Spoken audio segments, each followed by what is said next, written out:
کی گلیاں ہیں، وہ یہودیوں کا بازار ہے۔ ایک بیٹی اس بازار میں آ گئی سودا بیچنے کے لیے یا کسی کام کے لیے۔ بازار یہودیوں کا تھا۔ عزت کے لٹیرے جب انہوں نے بچی کو دیکھا کود پڑے، بچی کی کلائی تھامی۔ جب اس کی کلائی تھامی بچی بے بسی کے عالم میں آ گئی، اور ایک جملہ اس بیٹی نے کہا تھا، کیا محمد کے شہر میں اس کی آبرو بچانے والا کوئی نہیں؟ اتنی بات اس اجنبی بچی نے کہی تھی۔ وہ مدینے کی رہنے والی نہیں تھی، وہ کسی دوسری جگہ سے آئی تھی، لیکن جب اس کی عزت پہ ہاتھ ڈالا گیا اس نے چھوٹی سی بات کہی تھی، کیا کوئی مصطفیٰ کے مدینے میں ایسا بھی نہیں جو میری عزت کی حفاظت کر سکے؟ اتنی بات بچی نے کہی ہے۔ اسی بازار میں ایک نبی کا کلمہ پڑھنے والا ہاتھ میں تھیلا لے کر کے سامان خرید رہا تھا۔ یہ آواز اس کے کانوں سے ٹکرائی، اس نے سنا کوئی مصطفیٰ کے شہر کی دہائی دے رہا ہے، کوئی میرے نبی کے شہر کا نام لے رہا ہے۔ اس نے سامان چھوڑ کر کے گیا، کیا دیکھتا کہ یہودی نے بچی کا ہاتھ پکڑ رکھا ہے۔ اس نے جب اس کو دیکھا تلوار نکالی، جا کے دھکا دیا، ہاتھ چھٹایا اور کہنے لگا خبردار اب اس بچی کی طرف ہاتھ مت اٹھا دینا۔ اس نے کہا تیرا کیا رشتہ ہے اس سے؟ اس نے کہا یہ میری بہن لگتی ہے۔ اللہ اکبر! جیسی یہودیوں نے اتنا سنا کہا اچھا چلا جا ورنہ جان سے ہاتھ دھو بیٹھے گا۔ جب اتنی بات اس نوجوان نے سنی کہا تم جانتے نہیں ہو ہم نے مدینے والے مصطفیٰ کا کلمہ پڑھا ہے، جب ایک بات ٹھان لیتے ہیں تو پھر قدم پیچھے نہیں ہٹایا کرتے۔ جس کی ماں نے دودھ پلایا ہے اب اس بچی کی طرف آنکھ اٹھا کے دکھائے۔ جیسے مصطفیٰ کے کلمہ پڑھنے والے نے اتنی بات کہی تھی، اللہ اکبر! یہودی چیخ پڑا، آواز دے کے کہتا ہے آپ میری قوم کے لوگوں، ایک مسلمان ہے اور ہماری غیرت کو للکار رہا ہے۔ سارے لوگ تلواریں لے کر کے آ گئے۔ ایک مرد مجاہد کے سامنے سینکڑوں تلواریں کھڑی تھی، لیکن یہ مرد مجاہد گردن جھکانے کو تیار نہ تھا۔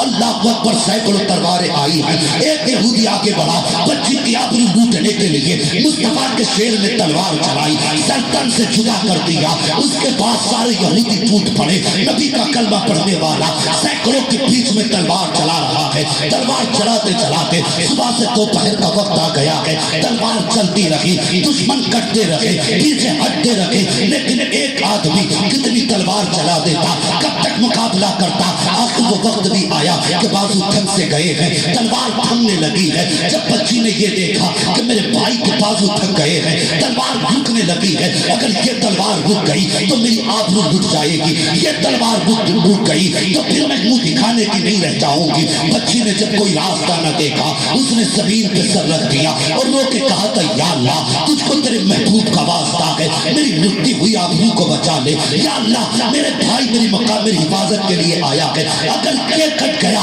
تو میری آبرو کون بچائے گا؟ یا اللہ تجھے تیرے پیاروں کا واسطہ ہے، میری آبرو کی حفاظت کا انتظام فرما دے۔ ادھر بچی نے رو کے اتنا کہا تھا، ادھر پیچھے سے نعرہ تکبیر کی صدا بلند ہو جاتی ہے۔ جیسی بچی نے اس آواز کو سنا ہے سجدے سے سر اٹھایا تو کیا دیکھتی ہے؟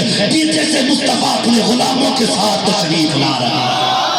نعرہ تکبیر، نعرہ رسالت، نعرہ غوثیت، مسلک اعلیٰ حضرت مفتی حماد رضا صاحب قبلہ، علماء اہل سنت، سبحان اللہ۔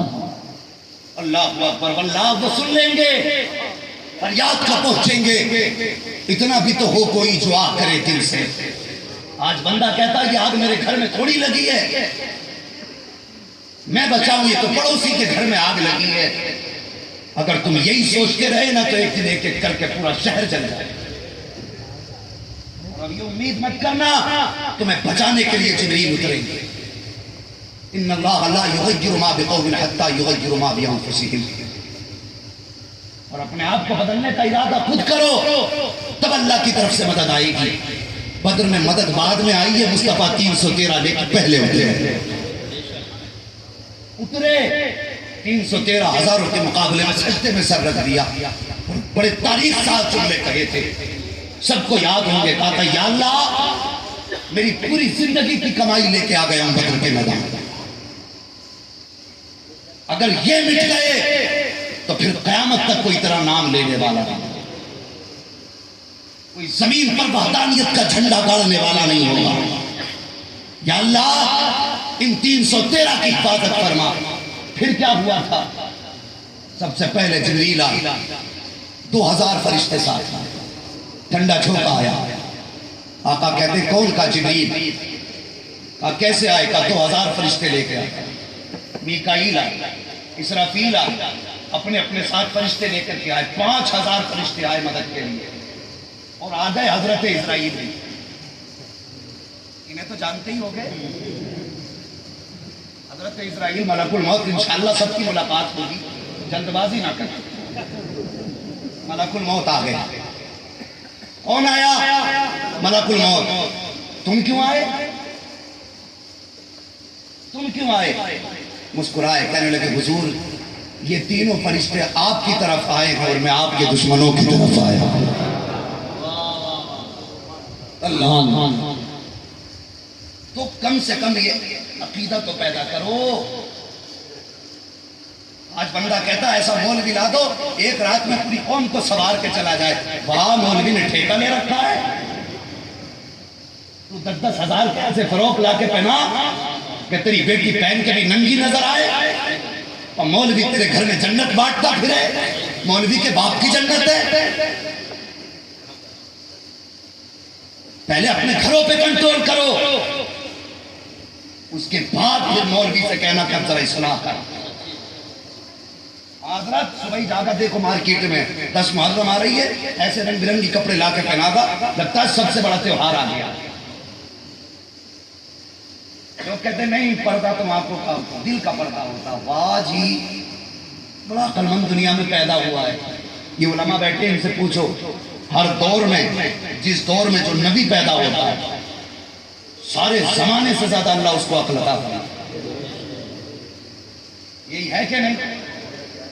اپنے دور کے سارے لوگوں کو جتنی عقل ہوتی ہے تنہا اس وقت کے اللہ نبی کو عقل عطا فرماتا ہے۔ اور پھر میرے نبی تو سید الانبیاء ہیں، میرے نبی کو اللہ نے کتنی عقل عطا فرمائی ہے، سوچ سکتے ہیں ہم؟